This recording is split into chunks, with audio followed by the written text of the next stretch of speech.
Bonjour à toutes et à tous pour ce premier podcast sur Culturama dédié au talent de l'internet, en tout cas au talent, on verra, on verra avec lui. Saucisse du 37, Monsieur du Cube, vous l'appelez comme vous voulez. En tout cas, son concept ravit ses followers et ses fans sur internet. Son concept, c'est un cube, mais pas celui de Canal+, mais un cube qui s'appelle Machin et qui doit subir les blagues potaches de son fondateur ainsi que la présence d'autres personnages, on va dire, à l'intelligence variable. Et pour répondre aux questions que nous avons à lui poser, on reçoit ni plus ni moins l'auteur et le dessinateur de la BD, c'est-à-dire Justin. Bienvenue à toi. Salut Orbaz. Orbaz ou Pierre, c'est comme tu veux. Enfin voilà, je Je peux casse aussi toutes les t'appeler frontières. mon gros lapin bleu, hein, ça peut marcher. Ouais, voilà, voilà, on va pas le cacher tout de suite. On se connaît depuis un certain moment, Justin. C'est pour ça que je fais cette interview avec lui. Enfin, la première interview pour le blog, donc Et la vu qu'on se dernière. connaît bien et qu'il a un concept plutôt bien, ouais, chéri. Voilà, on va se donner des petits noms comme ça fera plus convivial. Voilà, l'interview va vite passer en moins de 18. Enfin voilà. Bon, ben on va peut-être attaquer tout de suite l'interview, hein, parce que on est là un petit peu pour ça. Bon, bah d'abord, je vais m'attaquer plutôt à toi, plutôt qu'à ta BD. On passera sur la BD un peu plus tard. Est-ce que tu peux te présenter à tes followers ou aux gens qui ne te connaissent pas sur le plan humain? Qui est cet homme qui se cache derrière cette barbe de prépubère? Alors déjà, je t'emmerde. Donc je me présente, je m'appelle Justin, plus connu sous le nom de Saucisse du 37 sur certains sites internet. J'ai 20 ans et je suis donc l'auteur de la BD du Cube. Je pense que je présenterai la BD du Cube tout à l'heure. Tout à fait. Donc s'il faut que je me présente, comme vous pouvez l'entendre, je suis un homme, Un vrai? un vrai. Donc voilà, j'ai 20 ans, j'habite dans le centre de la France, je ne suis plus étudiant depuis quelques semaines déjà, et j'ai plusieurs passions dans la vie qui sont tout d'abord les jeux vidéo, évidemment, et ainsi que la musique. Eh ben, on va tout de suite parler de ta BD, hein, parce que bon, on est là pour ça. Bah oui, Euh, pour faire le bah, trait. enchaîne, vas-y, présente ta BD en même temps, comme ça. Et donc la BD du Cube, c'est une BD qui a été créée en décembre 2012, le 13 décembre 2012, je crois bien. Carrément un anniversaire, quoi. Oui, bah de toute façon, en fin d'année, il va y avoir les 1 an de la BD. Déjà que l'année dernière, déjà que le mois dernier, pour les 6 mois, donc la demi-année de la BD, j'ai dépassé les 50 000 vues. Donc la BD du Cube, comme tu le présentais, c'est une BD d'un style assez spécial, dont les personnages principaux sont un cube, enfin techniquement c'est un carré mais c'est un cube, un cercle et une cubette, donc le personnage féminin. C'est donc de l'humour assez assez varié, qui va de l'humour noir à l'humour de cul aux blagues de merde, enfin voilà, ça va sur plusieurs bords. Comme vous le remarquerez, c'est pas très PG-rated, c'est pas pour les enfants, on va dire, hein. Si vous voulez éviter les gros mots, c'est pas vraiment le Voilà, bon endroit. disons que la BD, elle est déconseillée, pas à une certaine, enfin si, une limite d'âge quand même, faut pas déconner, mais aussi limitée à la profondeur, comme je dis toujours, elle est limitée à la profondeur du balai dans le cul, c'est-à-dire que si vous êtes vraiment un coincé qui s'offusque de tout, peut-être pas aller sur ma BD parce que vous allez me prendre pour un connard, pour un homophobe, pour un raciste, pour un antisémite. Bah, Voilà. d'ailleurs, attends, je vais te poser la question. Pourquoi t'as créé cette BD? Beaucoup de gens me posent la question. Je réponds simplement parce que je me faisais chier. C'est tout con, mais je me faisais chier un dimanche soir. Je me suis dit, tiens, je ferais bien une BD. Juste comme ça, voilà, pour m'occuper un petit peu. Et donc, j'ai pris un papier, mon plus beau stylo. Et là, je me suis rappelé que je sais pas dessiner. Et du coup, je me suis dit, bon, je vais essayer quand même de trouver quelque chose. Et je me suis rappelé d'un mec qui s'appelle Navo, je crois, qui a créé une BD qui s'appelle La Bande Pas Dessinée, qui a pour ça le principe en fait d'avoir que des bulles. Tout est très suggestif, et en fait, il y a que des bulles. Et je me suis dit, ce serait pas mal si je faisais une BD en fait, avec un style graphique très à part. C'est pour ça que je me suis dit, bon bah je vais faire un cube, je vais faire dire des horreurs. Puis voilà, ça a bien marché. Depuis ça va faire quoi? Ça va faire 7 mois que la BD est créée. Et je suis toujours sur le même logiciel, c'est-à-dire Paint pour faire la BD, et depuis récemment Paint.net pour le texte. Tu parles donc de la bande pas dessinée. Tout à T'as fait. d'autres influences comme ça? Pour l'humour, non.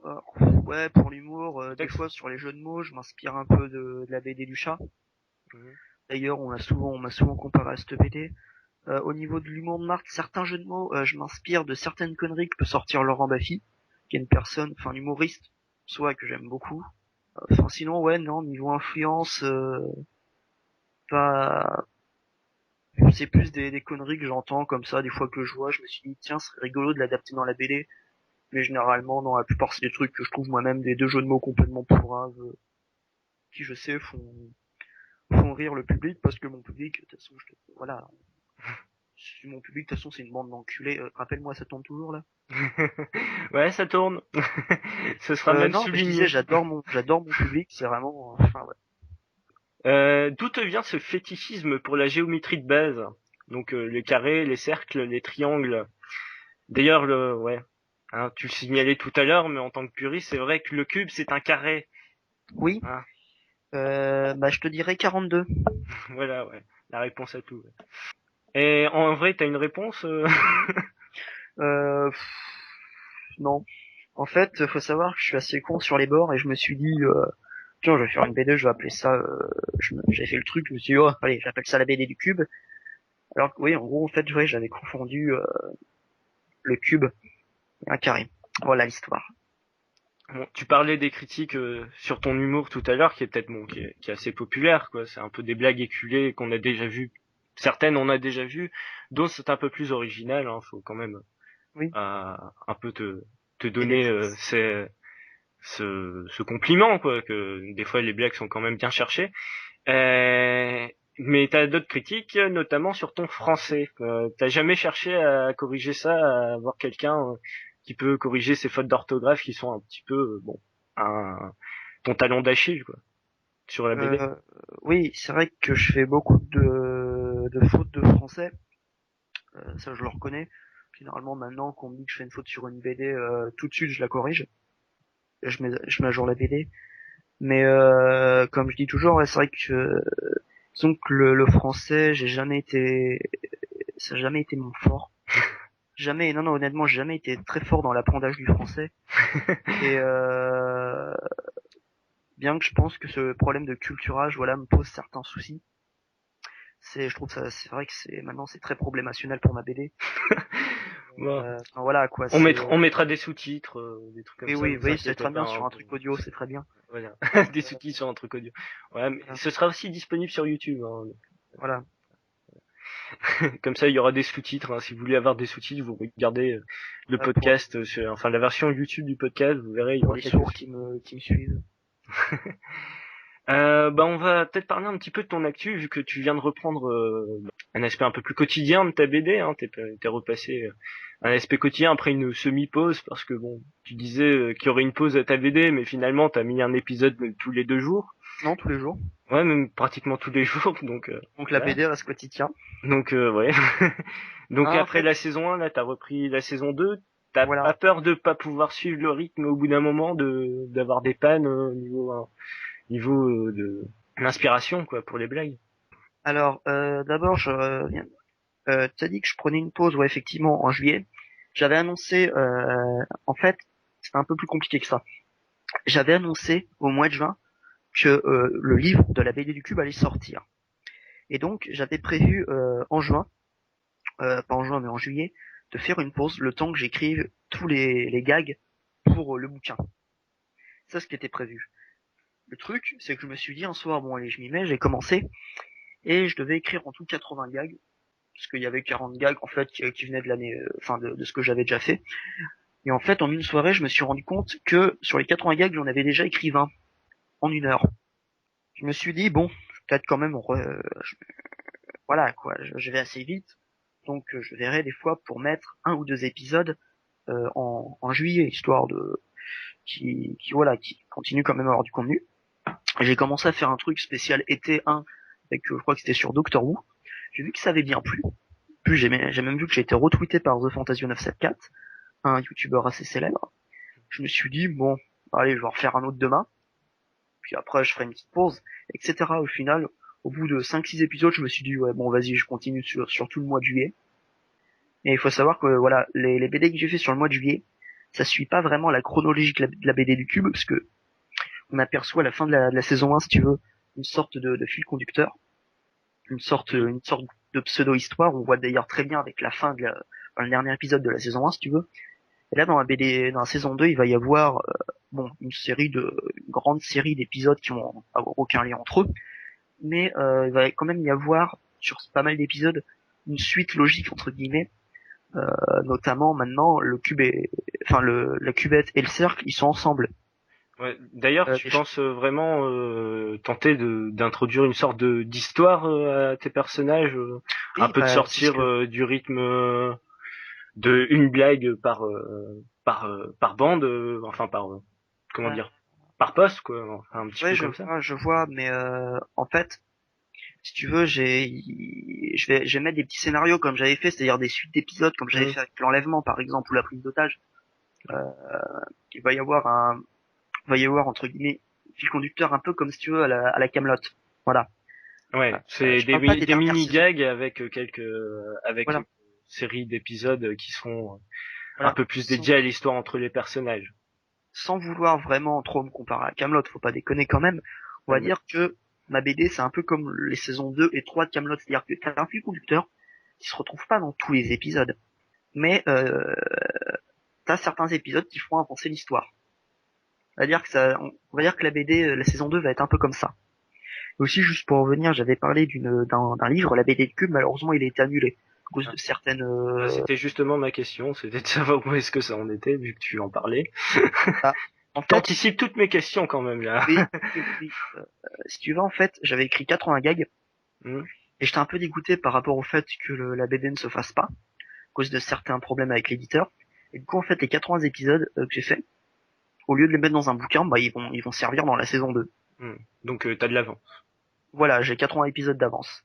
Donc il y aura pas de problème au niveau de l'inspiration, t'as même le temps d'en préparer d'autres en plus. Voilà, et Et- pour revenir justement à ta question de l'inspiration, je serai jamais à court parce que j'ai toujours des idées, j'ai toujours des conneries qui me viennent.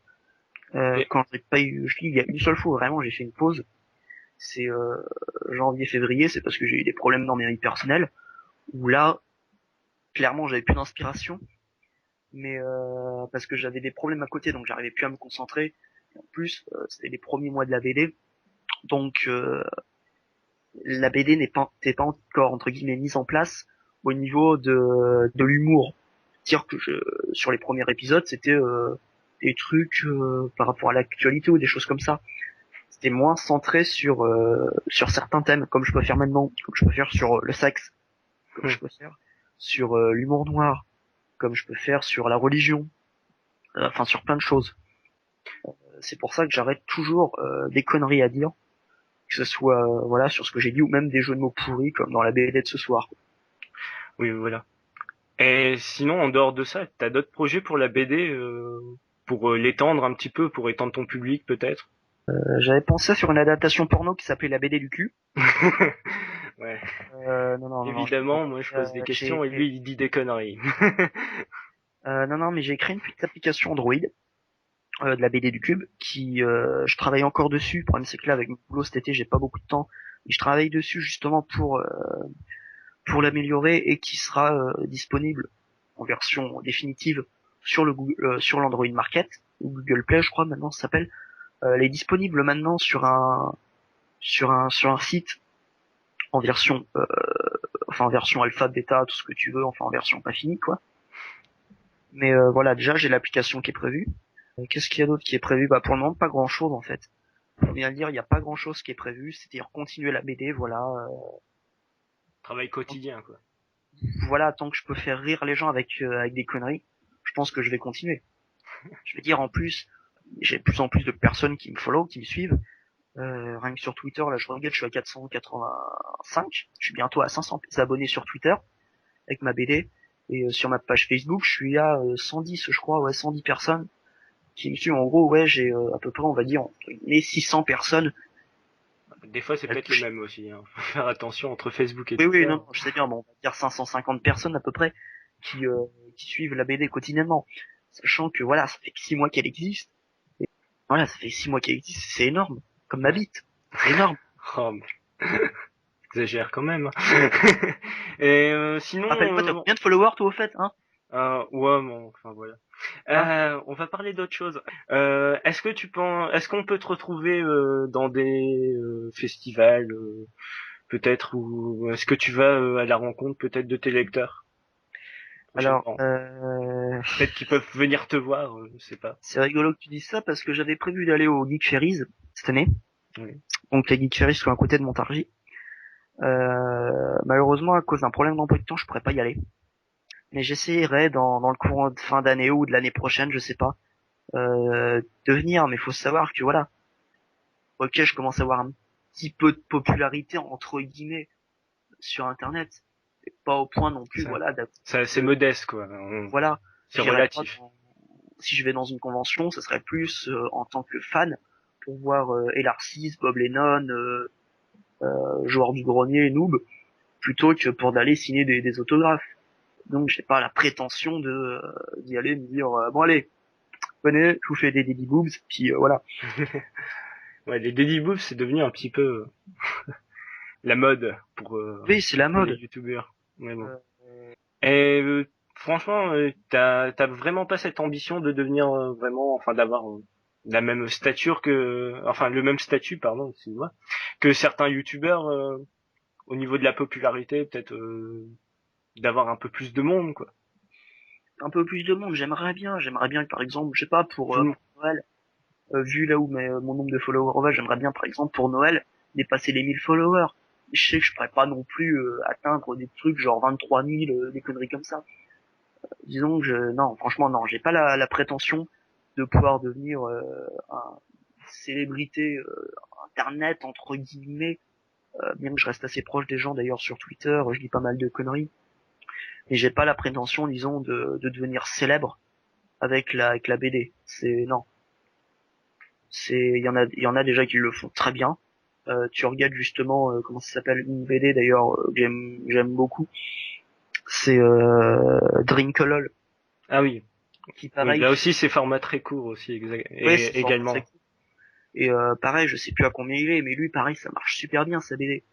Et parce que je sais pas, t'as des BD ultra connus maintenant, t'as comment ça s'appelle, je regarde pas beaucoup, c'est je me souviens plus comment ça s'appelle, Boulet Corps je crois. Ah, je connais pas, C'est, je pense que les je gens qui connais vont nous pas. écouter doivent connaître. Boulet Corps, je crois que c'est une BD, voilà, qui fait des trucs peut-être quotidiennement, je sais pas du tout. Mais voilà, tiens, justement, la bande pas dessinée, ça c'est un bon exemple. C'est un mec pareil maintenant qui fait des bouquins par rapport à ça, je crois. Tu vois, c'est bon, en même temps, faut dire qu'ils étaient précurseurs dans leur domaine. Moi, je suis pas précurseur, je peux pas me revendiquer comme avoir inventé quelque chose. Bon, j'ai inventé le système de la entre guillemets, j'ai inventé le système de la BD vraiment très minimaliste. Non, je peux même pas dire que j'ai inventé ça. Vu Mais que la bande dessinée l'a fait, enfin la bande pas dessinée là, voilà, ne on va dire, dessine carrément pas quoi, c'est que du voilà, texte. on va dire que je me différencie. Voilà, on va dire que je me différencie Avec par des dessins rapport, minimalistes, hein. voilà, et puis un humour assez particulier, quoi, assez à moi. Et mes fautes d'orthographe. Tiens, en parlant de enfin, on parlait de tes followers, t'aurais un petit mot pour eux? Vu que bon, ah, pour te pardonner de tout à l'heure. Hashtag best of BD du cube. Ils comprendront. Non, ça pour ceux qui n'ont pas compris, c'est que je balance souvent des best of BD du cube à tout bout de champ. Et c'est vrai que certains m'ont fait un petit peu de reproches. Non, vraiment un petit mot pour mes followers. Bah, merci. Merci de me suivre, c'est vraiment très gentil de votre part. J'espère faire de mon mieux pour vous faire rire et puis voilà. Bon bah, je crois qu'on a fait le tour. En tout cas, vous pouvez retrouver la BD du Cube à l'adresse labdducube.fr. Hein. Voilà, C'est pas depuis très quelques temps compliqué. déjà. Tu as ton Ouais, propre nom de domaine maintenant. j'ai acheté mon nom de domaine. Voilà. Donc ben cette interview, je pense, est terminée. Ouais, Je vais te remercier d'être venu en tout cas, et je vais remercier plusieurs autres personnes, notamment Maxime qui aura beaucoup aidé pour la conception graphique du site Culturama, et Darren pour la conception un peu plus sur l'organisation et sur la construction du site en lui-même. Donc je remercie toutes ces personnes-là, et On va remercier aussi Deputies qui ont offert un petit peu le générique de cette interview que vous pourrez découvrir à la fin. Je laisserai le morceau entier. Vous pouvez retrouver Culturama sur Facebook en tapant Culturama, vous pourriez trouver. De toute façon, on mettra les liens en dessous de ce podcast. Et aussi sur Twitter @Culturama-News. Et vous pouvez retrouver également Justin, la BD du Cube sur Twitter @LaBD du Cube. Je me trompe pas. Voilà, la BD du Cube et sur ma page Facebook, donc la BD du Cube. La BD du Cube également, donc voilà. Donc vous pouvez nous retrouver sur Twitter. De toute façon, les liens seront mis en dessous en description, que ce soit sur YouTube ou pour le podcast. Vous retrouverez, tous les liens à votre disposition. C'était un plaisir de partager ce petit moment avec toi, Justin. Mais pareil, et puis non, je suis très content que voilà, d'être interviewé comme ça. Je sais que tu vas avoir pas mal de vues grâce à moi, et puis ouais. le mec qui inverse le principe de l'interview, quoi. Ça va, la modestie c'est son fort. Hein, oui. Bon, on vous remercie de nous avoir écoutés en tout cas, et puis on espère que vous serez là pour la prochaine interview. On ne sait pas encore qui ce sera, mais on espère. Hein. On vous dira tout ça en temps et en heure. Puis merci beaucoup de nous avoir écoutés. À la prochaine. Salut tout le monde.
Waiting for anyone, waiting for anyone to know.